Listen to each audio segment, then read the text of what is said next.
very warm welcome to you, and thank you so much for joining us on this special program brought to you by Shelter Incorporated. Now, of course, it is exciting that we are in the year of 2025, and what better way to start it off by speaking to the Managing Director, Mr. Chester Mende. Thank you so much for taking the time to join us here today, and of course, compliments of the new year.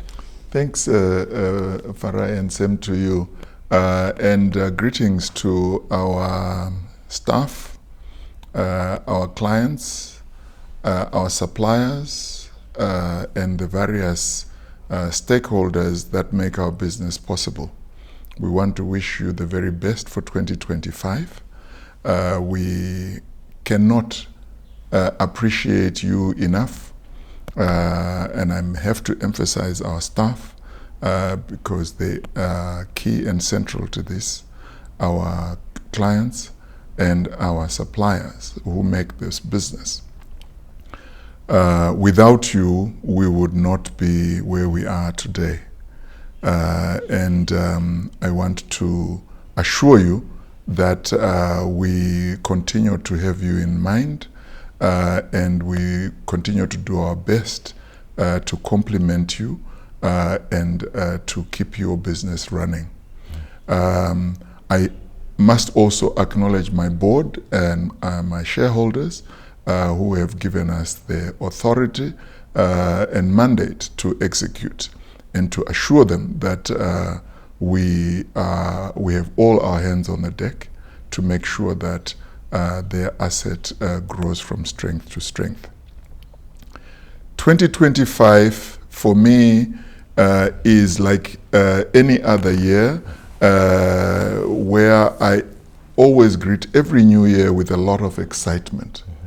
The excitement is really anchored on the fact that over the last 45 years that we've been in business, our business has grown, from one year to the next. We're not as big as we would want to be. If anything, we are actually shrinking our business. We're shrinking our business into a boutique. The last 24 months saw our business growing wings. And the state of the market and the economy is forcing us to clip those wings. Right. We cannot continue to fly as much as we would have wanted to fly. So we are going into consolidation. Mm-hmm. This consolidation is imposed upon us by the state of the economy. As you know, and the market knows, we are experiencing serious rescue challenges for large organizations, or in fact for several organizations, which is in the public domain. And it's not my duty to mention names, but it's in the media. And those are signals of, as they say, telltale signs for us who are in the median size to take a cue and be guided on how we proceed. So in our organization, we are taking this very seriously. And the first thing we have been doing in the last 6 weeks, maybe maximum 3 months, is cut back on staff. We can, any fat that is unnecessary, we're having to cut back on that. And that cutback, I want to assure all our stakeholders, staff, directors, clients, and everybody, is across the board. It's from the shop floor right up to the top. We are looking at management and downsizing that too. And we're reducing ourselves to a boutique. And in a boutique, our business is to simply provide the absolute necessary service to the market and stop speculating. And I think that is the difference between an ordinary business and the boutique route that we're taking. So the message to our staff is roll up your sleeves, because the tide out there is very unfriendly. And if we sleep on the job, we will fall off the deck. Right. And it's not going to be me that's going to fall off the deck. And I hope it's not going to be you as a member of staff that's going to fall off the deck. Right. We have a duty to protect. We have an assignment and a mandate given to us by our board and shareholders to execute, and we take that very seriously. One of our key stakeholders outside our shareholders and directors is our suppliers, right, and our creditors. Those people are, if we were to do a ranking, they rank the most. And they rely upon us to give them orders to supply so that they stay in business. And unless we keep them in business, we will not be in business. Right. But we're also going beyond that. We are in the global village. And in the global village, you've got to do a lot more than the usual. Right. We know that in the global village, we have got suppliers that are able to supply cheaper, because sadly, one of the failures in our economy is this appetite for huge margins. Yes. And I regret to say that if our suppliers are not taking heed of the fact that the environment does not permit unreasonable margins, I'm afraid we are not going to be there for them. Right. We will be forced to look externally and bring in products. Oh, So good. this year, our procurement is going to spend a lot of energy in looking at external supplies to substitute local supplies that are not alive to the reality. Sadly, most of our people in this economy, my fellow countrymen, are not being responsible and are not accepting that we are in a US dollar environment where your inflation is somewhere between 5 and 10%. Right. And it's closer to 5 than it is to 10. So some of these 15, 20%, 30% increases that I get, I don't understand them. So unless people are going to shape up, sadly, we're going to have to ship them out. Right.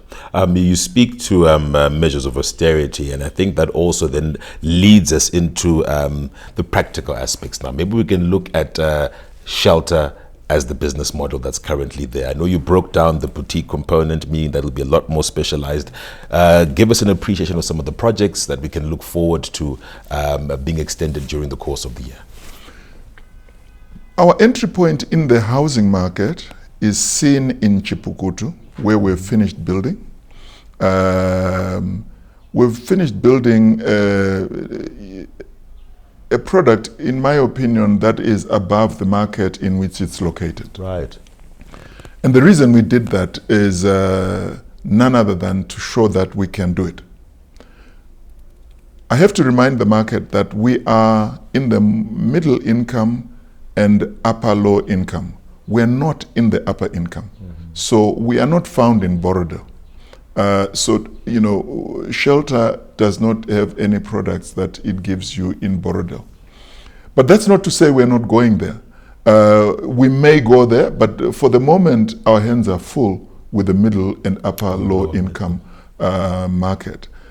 And the reason we are in that segment, and have been in it for 45 years, is because the market generally looks at two markets. For some reason, the market looks at the bottom end, and generally it is government and NGOs, and it looks at the top end. We've got colleagues and good friends of ours who who you have seen on this platform, who are in the top end of the market, who we salute for doing an amazing job. You've seen some amazing, products coming in the horizon in the northern suburbs from our colleagues. We remain envious, right, but we will not go into their space. Super appreciated. And looking at the word super, a term that has been adopted here within the Shelter as the superstructure. Maybe you can once again reiterate the significance of that application within the upper low income to middle income demographic. We are known for most of the last 45 years as delivering stands. given a choice, we would have wanted to continue to do that. If I can remind the market that we arrived in this space on account of capacity building in local authorities. And most of our local authorities, instead of capacity building them, have actually gone the other way. Right. So supporting them remains a must. Right. But we also noticing that we have been given a role model position in the market. So, we have a decision to make. Do we capacity build, or do we follow the other needs? One of the needs that is on our shoulders is to contain the urban sprawl. Right. And one of the things that we have to do in controlling the urban sprawl is to begin to make a strong statement on going up. So that is the reason why we've gone into superstructures. And our approach to superstructures is one of two. The one is to attend to the existing structures that can be put into that space. Right. And the second is to go and create others where these are needed. And, the obvious one that has been topical in the last 18 months has been student accommodation. Yes. Because if you go into Mount Pleasant, for example, today, you're finding these boys and girls walking up and down the streets, coming to the university, and some are walking as far as 9 kilometers. There is a need for student accommodation, and I must salute our bigger brothers in the pension funds and government who have led the way in that space. We've seen a wonderful job that has been done by 1, 2, 3 of them in Bulawayo. The most recent has just been rolled out. I think the president opened one in Chinhoyi.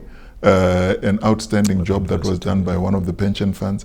So that is space we need to look at. Right. And as role models, unfortunately, we are not in business of making money. We're in business of making sure that we shape the space in which we operate. All right, now talking about shaping the space that you operate in, the term gentrification seems to come to mind. Harare seems to find itself also with an increased dilapidation of buildings that are rather archaic. Discussions have been put out there around the possibility of redefining the setup within the CBD. I'd love to appreciate what your thoughts would be around that in ensuring that housing can be availed within the central business district, but at the same time also incorporating the high-rise component. Well, gentrification in layman's language is urban renewal. And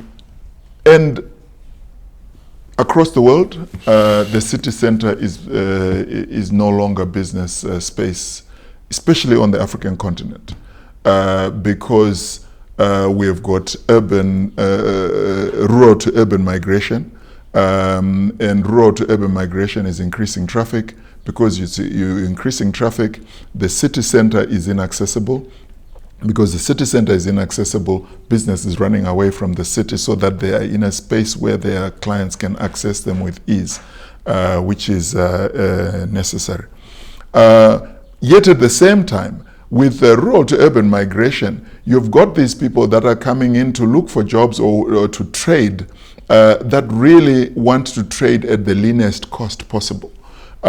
So gentrification becomes central, and we have to engage the local authorities, right, the pension funds, and making sure that we have a revision of CBD. If you go into the CBD today, I can safely say that 9 in 10 buildings are underutilized.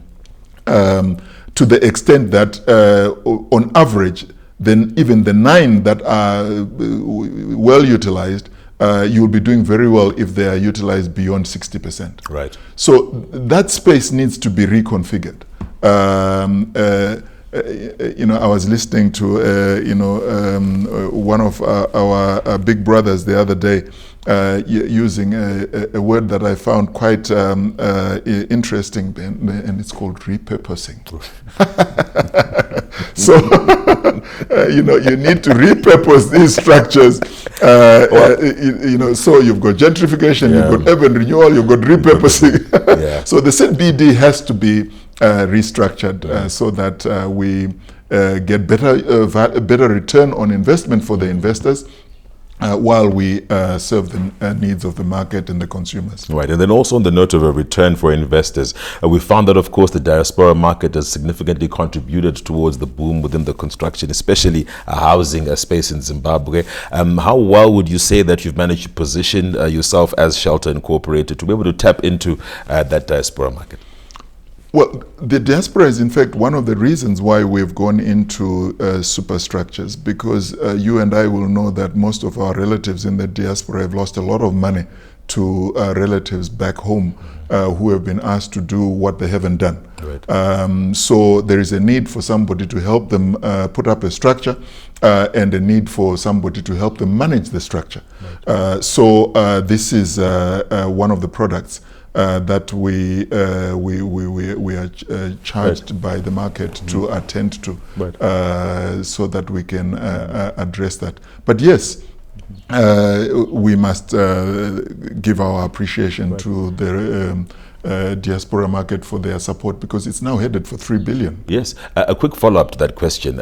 Do you find that it's more leaned towards investment or housing opportunities for them when they return back home? Well, I was actually asking our financial analyst the same question last week for a breakdown. And his answer was, unfortunately, there is no formal trading platform for the diasporans, for them to be able to segment, the deployment of those funds. But as practitioners, I can tell you that 25% of our book is diasporans. Right. And I'm sure that if you look at what one of the banks and the estate agents were doing middle to late of last year, their drive, from what I'm informed, came out with a result of 50% that will be diasporans. And there is a project that you may be aware of that is coming up north of Harare with some 8,000 units. The first phase has got 2,000, and 50% of that 2,000 is diasporans. So I guess the answer to your question is that that money is fast finding itself into investment more than consumption. That's it. Right. Well, I would definitely do appreciate your insights there. We will take a short break and come back. Looking forward to hearing a bit more about Etosha Gardens and Memorial Park. Thank you very much. Thanks for the opportunity. Stay tuned. We'll be right back with more.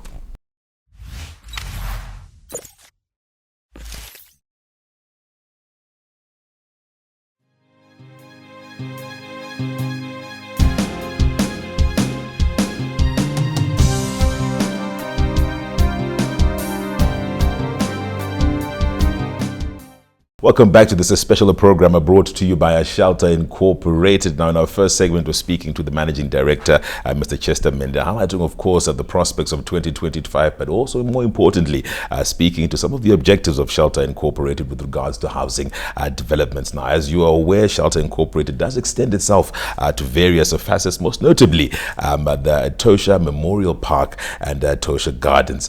Maybe you can also share with us the significance of that particular aspect of Shelter, but more importantly, going forward in 2025?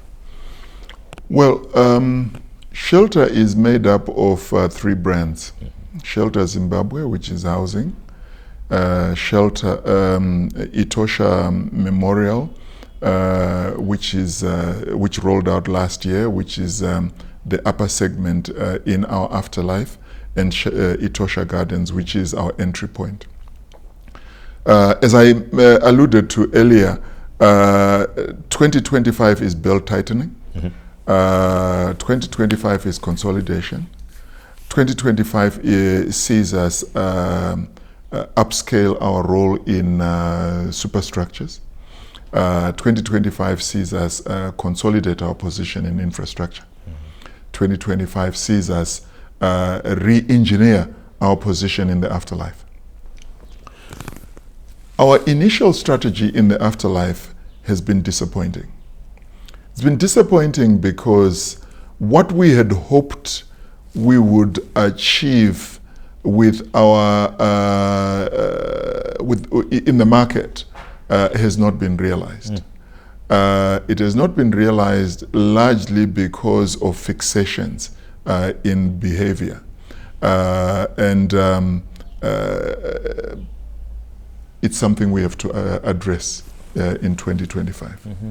The message that has been sent to us by the market is we have to be a one-stop station, which we had been avoiding for a very long time in the afterlife business.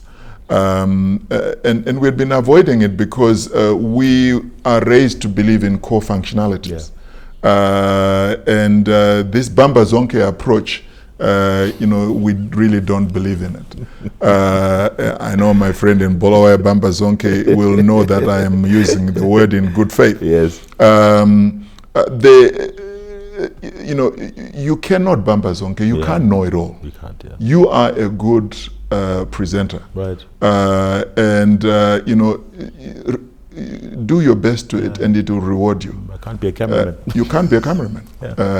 Nor can you sit in the two positions anyway, because he has to do something that you can't do while you're sitting there. Right. But sadly, the market has told us that it's a Bamba Zonke market. We do not like that. We don't accept that. It does not project professionalism. It does not give value to customers. So we shun that in the highest, of expectations, if you will. So in our one-stop station, we'll be forced to do more than we did before. But that's also, to give value to our customers. Where the market has been abused in a big way. We are aware of a number of statutory instruments that have been ignored. It's not our business to implement them. It's the government's business. It's the regulator's business. We are just going to attend to what that calls for. So you're going to see us repurpose ourselves in the afterlife business so that we give better value to our customers. Right. And then we've also found that accessibility to Tosha Gardens and Memorial Park was also a key component with this location being in Rua, just a few kilometers outside of Harare. That particular space in itself also lending itself to some of the aesthetic appeal that the business was looking to be able to offer. Maybe you could also highlight to us if that will also be continued as we go along. For us, it's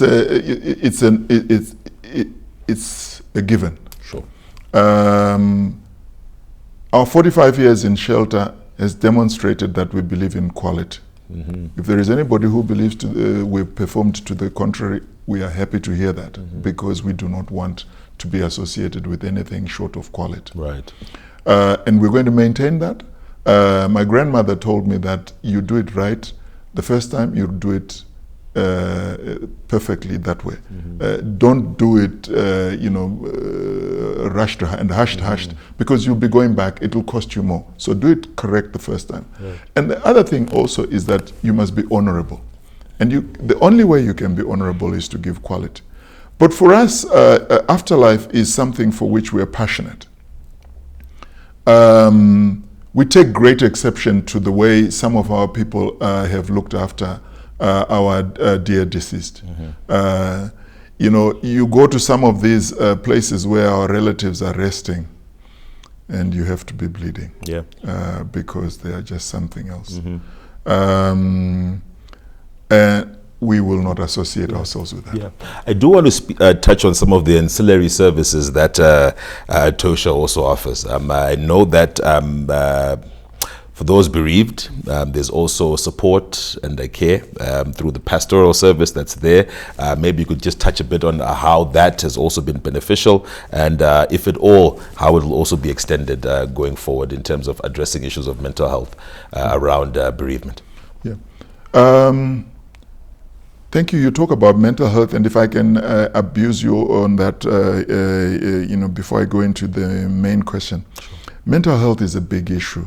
And I appeal to our staff to please take note of this. We are continuously doing mental health initiatives so that we keep our staff on the straight and narrow. I'm happy to say that mental health is not as much a problem on the continent as it is elsewhere. Right. But that's no reason for us to change our habits. If anything, the little that we have in the form of misdemeanors on the continent needs to be addressed. But back to your question, the